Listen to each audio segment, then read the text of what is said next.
TVS পডকাস্টে আপনাদের স্বাগত জানাচ্ছি। আমি শাওন হাসনাত। আজ আমরা কথা বলবো মূল্যস্ফীতি নিয়ে, বিশেষত খাদ্য মূল্যস্ফীতি নিয়ে। গেল প্রায় 2 বছর ধরে দেশে খাদ্য মূল্যস্ফীতি বেশি থাকায় বাংলাদেশকে লাল শ্রেণীতে তালিকাভুক্ত করেছে বিশ্বব্যাংক। কেন বাংলাদেশ এই লাল তালিকায় এবং এখান থেকে বের হওয়ার বা উত্তরণের উপায় কি, তা নিয়ে আমাদের সঙ্গে কথা বলতে আমাদের সঙ্গে যোগ দিয়েছেন বেসরকারি গবেষণা সংস্থা সেন্টার ফর পলিসি ডায়ালগ সিপিডির গবেষণা পরিচালক ডক্টর খোন্দকার গোলাম মোয়াজ্জেম। জনাব গোলাম মোয়াজ্জেম, আপনাকে স্বাগত জানাচ্ছি। আপনাকেও ধন্যবাদ। আমি একটু প্রথমেই জানতে চাচ্ছি, বিশ্বব্যাংক আসলে কিসের ভিত্তিতে বা কোন ক্যাটাগরিতে আসলে এই শ্রেণী বিন্যাসটা করে থাকে? আমরা যেটা দেখতে পাচ্ছি যে বিশ্বব্যাংকের খাদ্য নিরাপত্তা হালনাগাদ পরিস্থিতি নিয়ে যে রিপোর্ট প্রকাশিত হয়, সেখানে প্রতি 6 মাস পর পর এই রিপোর্টটিতে মূলত বিগত প্রায় 1 বছর সময়কালের খাদ্য মূল্যস্ফীতির তথ্যপত্র বিশ্লেষণ করে বিশ্বের প্রায় 170টির মতো দেশের উপরে তারা এটি প্রকাশ করে থাকে। এবং এক্ষেত্রে তারা সাধারণত 4টি ক্যাটাগরি করে থাকে। বেগুনি ক্যাটাগরির দেশগুলো বলতে বোঝায় যাদের দেশে খাদ্য মূল্যস্ফীতি 30% বেশি। এরপরে রয়েছে খাদ্য মূল্যস্ফীতির লাল ক্যাটাগরি, যেখানে 5 থেকে 30% ভিতরে। এরপরে রয়েছে 2 থেকে 5% যে দেশগুলো আসলে হলুদ ক্যাটাগরি, এবং 2% নিচে যাদের মূল্যস্ফীতি তাদেরকে তারা সবুজ শ্রেণীভুক্ত করছে। তো বাংলাদেশের ক্ষেত্রে এই পর্যন্ত যে প্রাপ্ত তথ্য, সেখানে দেখা যাচ্ছে যে বাংলাদেশ লাল শ্রেণীভুক্ত হয়েছে। অর্থাৎ বাংলাদেশের যেহেতু মূল্যস্ফীতি বিগত প্রায় 1 বছর থেকে আমরা দেখতে পাচ্ছি প্রায় 5% উপরে, আরো ভালোভাবে বললে 10% কাছাকাছি, বা কোনো কোনো সময় 10% উপরও ছিল। সুতরাং আমরা অবধারিতভাবে লাল শ্রেণীভুক্ত রয়েছি বিশ্বব্যাংকের এই রিপোর্ট অনুযায়ী। বাংলাদেশকে লাল শ্রেণীভুক্ত করার আর কি কোনো কারণ আছে?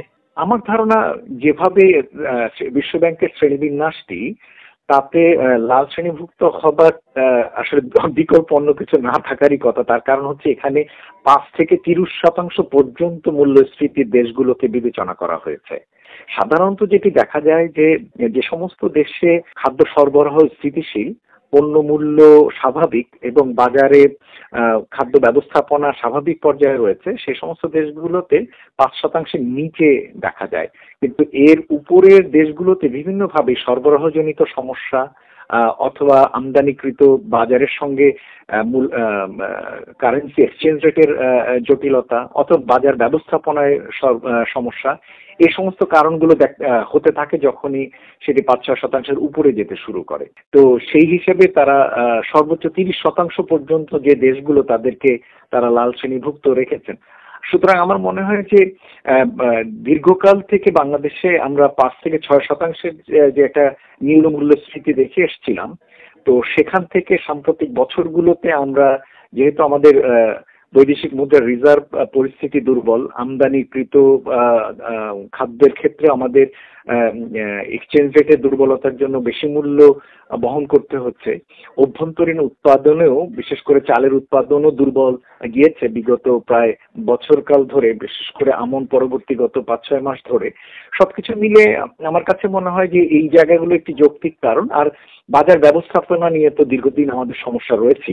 তো সেই কারণগুলোতে আমাদের মূল্যস্ফীতি 5% উপরে রয়েছে, এটি অস্বাভাবিক কিছু নয়, এবং সেই হিসেবে তার একটা প্রতিফলন আমরা এই রিপোর্টে দেখতে পাচ্ছি। একটা বিষয় যদি একটু আপনার কাছে জানতে চাই, যে বিশেষ করে খাদ্য মূল্যস্ফীতি লাল শ্রেণীভুক্ত হওয়ায় সেটা আমাদের দেশের আর্থিক বা অর্থনৈতিক পরিস্থিতির কারণে কোনো সমস্যা কিনা? না, অবশ্যই এখানে এই অর্থনৈতিক পরিস্থিতির সঙ্গে এর সম্পর্ক যদি করতে চান, তাহলে প্রথমতই যেটি বলার সেটি হচ্ছে যে আমরা যেহেতু পুরোপুরি অভ্যন্তরীণ খাদ্যে স্বয়ংসম্পূর্ণ নই, আমাদের আমদানিকৃত খাদ্যের উপরে আমাদের নির্ভর করতে হয়। সুতরাং সেদিক থেকে যখনই বৈদেশিক মুদ্রা রিজার্ভে সমস্যা হবে, বৈদেশিক লেনদেনের সমস্যা হবে, টাকা বিনিময় হার ডলারের বিপরীতে দুর্বল হবে, স্বাভাবিকভাবে তখন পণ্য আমদানি করতে গেলে আমদানি ব্যয় বৃদ্ধি পাবে। ফলে তার একটা প্রতিফলন আমদানিকৃত খাদ্যের ক্ষেত্রে আমরা বিগত সময়কালে দেখছি। উপরন্তু রাজনৈতিক পরিবর্তনের প্রেক্ষাপটেও যারা আমদানিকারক ছিলেন, অনেকে আমদানি কমিয়ে দিয়েছেন অথবা বাজারে নেই, তারও একটা অভিজ্ঞতা আমরা বাজারে সরবরাহ সংকটের ভিতরেও সেটা আমরা কিছুটা দেখছি। তো সেই কারণগুলো এখানে রয়েছে। আর অভ্যন্তরীণ পর্যায়ে যেহেতু প্রাকৃতিক দুর্যোগ হয়েছিল, আমরা জানি যে গত জুলাই আগস্ট মাসে তার একটা কারণে আমনে ক্ষতিগ্রস্ততা হয়েছে, সেটার কারণেও বেশ কিছু সমস্যা গিয়েছে। আশা করা যায় যে বোরোর উৎপাদন যেহেতু যতটুকু দেখা যাচ্ছে যে ভালো হচ্ছে, তো তাতে করে বোরোর উৎপাদন বাজারে আসলে অন্তত ধানের এবং চালের সরবরাহ বৃদ্ধি পেলে খাদ্য মূল্যের ক্ষেত্রে এর একটা ইতিবাচক প্রতিক্রিয়া আমরা দেখতে পাবো। ধরেন গত প্রায় 2 বছর ধরে আমরা দেখছি যে খাদ্য মূল্যস্ফীতি একটু চড়া। তো সেটা আসলে আমাদের জনগণের উপর, বিশেষ করে প্রান্তিক জনগণ, আমি যদি বলি দরিদ্র সীমার কাছাকাছি থাকা মানুষের উপর কতটা প্রভাব ফেলে এবং কি ধরনের প্রভাব প্রভাবে ফেলছে? আমার তো মনে হয় যে বড়ভাবে এই উচ্চ মূল্যস্ফীতি, খাদ্য মূল্যস্ফীতি প্রভাব ফেলছে। এত দীর্ঘকাল প্রায় 2 অঙ্কের কাছাকাছি মূল্যস্ফীতি বাংলাদেশের জন্য একটা নতুন অভিজ্ঞতা, এবং যারা কিনা কিছুটা দারিদ্র্য সীমার উপরে, বলা হচ্ছে যে এই উচ্চ মূল্যস্ফীতির এবং কর্মসংস্থান এবং অন্যান্য কারণে তারা অনেকে দারিদ্র্য সীমার নিচে পড়ে যেতে শুরু করেছেন। উপরন্তু আরো যে জিনিসটি হয়েছে, উচ্চ মূল্যস্ফীতির কারণে মানুষের প্রকৃত আয় সীমিত হয়ে যাওয়া, ফলে ক্রয় ক্ষমতা হ্রাস পাওয়ার কারণে দেখা গিয়েছে যে তিনি তুলনামূলকভাবে কম ভোগ করছেন। তার খাদ্য নিরাপত্তার ক্ষেত্রে এর একটা সংকট তৈরি হয়েছে, এবং একই সাথে তার পুষ্টি নিরাপত্তার ক্ষেত্রেও এর একটা প্রতিক্রিয়া আমরা এখানে দেখেছি। তার বিপরীতে গিয়ে অন্তর্বর্তী সরকারের সীমিত সামর্থ্য দিয়ে বাজার ব্যবস্থাপনায় যতটুকু যা করা গিয়েছে সেটাও পর্যাপ্ত ছিল না। ফলে যেটা হয়েছে যে এর প্রতিক্রিয়া ভোক্তা হিসেবে জনগণের উপরে গিয়েছে। একই সাথে এক্ষেত্রে গুরুত্বপূর্ণ হলো আমাদের যেহেতু ধান বা চালের মূল্যটি এখানে একটা গুরুত্বপূর্ণ নিয়ামক, সুতরাং ভোক্তাদের চালের উচ্চ মূল্যে চাল কিনতে গিয়ে দেখা গিয়েছে তাকে অন্যান্য অনেক ধরনের চাল বহির্ভূত বা শস্য বহির্ভূত অন্যান্য খাদ্য ভক্ষণও কিছুটা হলেও হ্রাস করতে হয়েছে। এই সমস্ত কারণেও কিন্তু অন্তত প্রান্তিক আয়ের মানুষ বা সীমিত আয়ের মানুষ যারা, তাদের উপরে এর প্রতিক্রিয়া পড়েছে।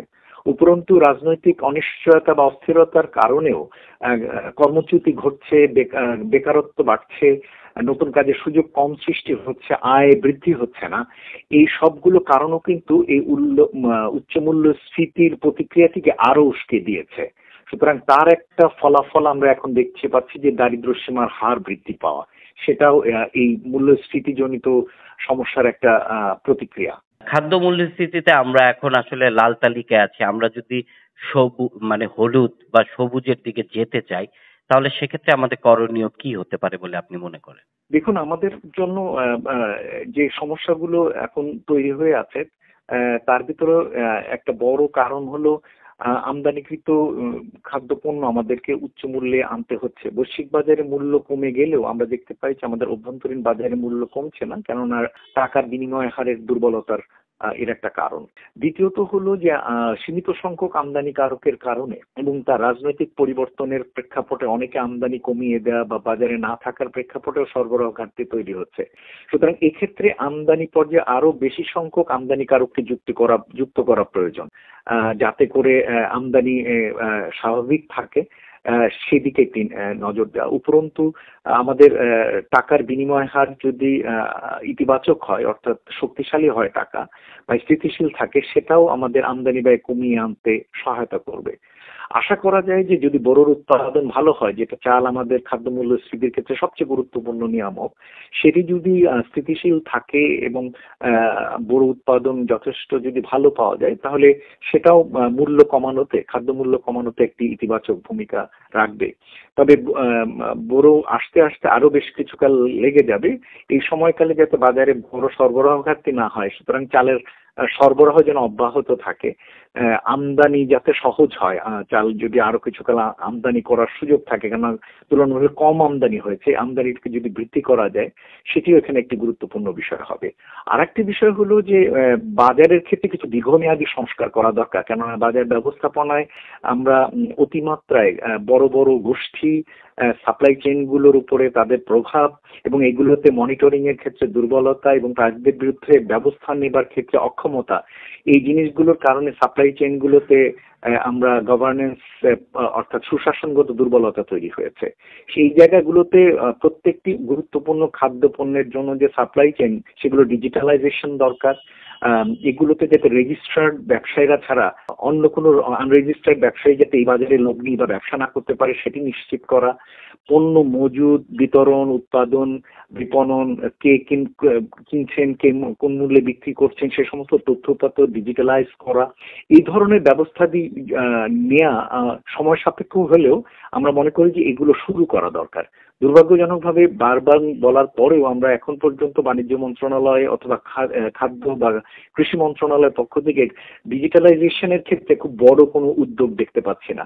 আমরা মনে করি যে বাজারে সাপ্লাই চেইন গুলোর সুশাসন আনা একটা গুরুত্বপূর্ণ দিক এবং তার জন্য সাপ্লাই চেইন গুলোর উৎপাদন থেকে বিপণন পর্যন্ত সাপ্লায়ার যারা রয়েছেন তাদের ডিজিটাল তথ্য উপাত্ত এখানে একটা গুরুত্বপূর্ণ ভূমিকা রাখতে পারে। সেটির জায়গায় আমার মনে হয় যে আরো উদ্যোগ নেবার প্রয়োজন রয়েছে। সরকারের পক্ষ থেকে বিশেষ করে বাংলাদেশ ব্যাংকের পক্ষ থেকে বলা হচ্ছে যে বিশেষ আসছে জুনে হয়তো মূল্যস্ফীতি একটি সহনীয় পর্যায়ে চলে আসবে। তো সেক্ষেত্রে খাদ্য মূল্যস্ফীতিও তো একটু কমে যেতে পারে এবং এর জন্য বাংলাদেশ ব্যাংক সুদের হার নীতি সুদের হার বাড়িয়েছে কয়েক দফা। তো আপনি কি মনে করছেন? আমার মনে হয় যে কথাগুলোর ভিতরে প্রাসঙ্গিকতা রয়েছে। প্রথমত সরকার যেহেতু মুদ্রাস্ফীতিকে হ্রাস করবার জন্য সরকারের অপ্রয়োজনীয় ব্যয়কে কমিয়ে এনেছেন বড়ভাবে, প্রায় 50,000 কোটি টাকার মতো বর্তমান অর্থ বছরের বাজেট হ্রাস করা হয়েছে, যেটা মুদ্রা সরবরাহকেও সীমিত করেছে। এটা একটা ইতিবাচক ঘটনা অন্তত মূল্যস্ফীতির ক্ষেত্রে। পাশাপাশি আমরা এটাও দেখছি যে চালের উৎপাদন, বিশেষ করে বোরোর উৎপাদন আশাব্যঞ্জক হবে বলে মনে হচ্ছে। তাতে করে বাজারে যদি চালের সরবরাহ এবং ধানের সরবরাহ বৃদ্ধি পায় এবং এগুলো যদি বড় মজুতদারদের হাতে না যায় বা কুক্ষিগত না হয়, তাহলে বাজারে যদি চাল সরবরাহ স্বাভাবিক থাকে তাহলে খাদ্যমূল্য, বিশেষ করে চালের মূল্যস্ফীতিজনিত প্রতিক্রিয়াটি ইতিবাচক হবে, সেটি আমরা প্রত্যাশা করতে পারি। তবে এটাও ঠিক যে আমরা কিন্তু দেখতে পাচ্ছি যে সামনে যেহেতু বর্ষাকাল, যে সময়কালে শাকসবজি সরবরাহ ঘাটতি তৈরি হয়, তো সেটার আবার একটা প্রতিক্রিয়া থাকে বাজারে। সেদিকে আমার মনে হয় যে নজর বাড়ানোর প্রয়োজন রয়েছে। বিশেষ করে বর্ষাকালীন যে সমস্ত ফসল আমরা সবজি খেয়ে থাকি সেগুলো সরবরাহ যেন ঠিক থাকে।